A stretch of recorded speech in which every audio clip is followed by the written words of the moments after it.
কারণ বিএনপি লোক হয়েছে খারাপ, যে কোনো সময় গাড়ি চালাইতে।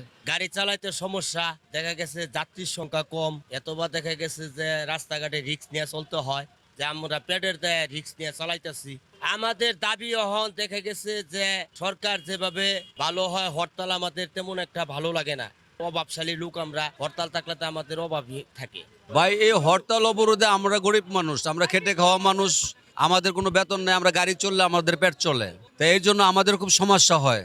তাই এখন আমরা গাড়ি চালাইতেছি ইনশাল্লাহ এই হরতালের মধ্যে জীবনের ঝুঁকি নিয়ে, আর আমরা গাড়ি চালাবো ইনশাল্লাহ। যাত্রী আসলে আমরা গাড়ি চালাবো, আর আমাদের গাড়ি রেগুলার যাচ্ছে ইনশাল্লাহ। হরতাল অবরোধের জন্য এই অবরোধ তো আমাদের সমস্যা। সবকিছু ঠিকই চলে, মিল ফ্যাক্টরি অফিস আদালত সবই চলতে, শুধু পরিবহনের মধ্যেই হরতাল, এছাড়া তো আমি হরতাল কোথাও দেখি না বাংলাদেশে।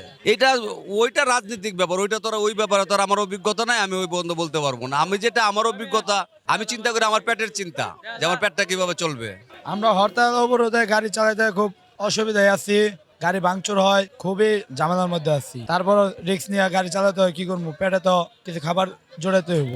এটার সমাধান এখন হরতাল অবরোধ বন্ধ করতে হবে, এছাড়া তো আর কোনো কিছু উপায় নেই।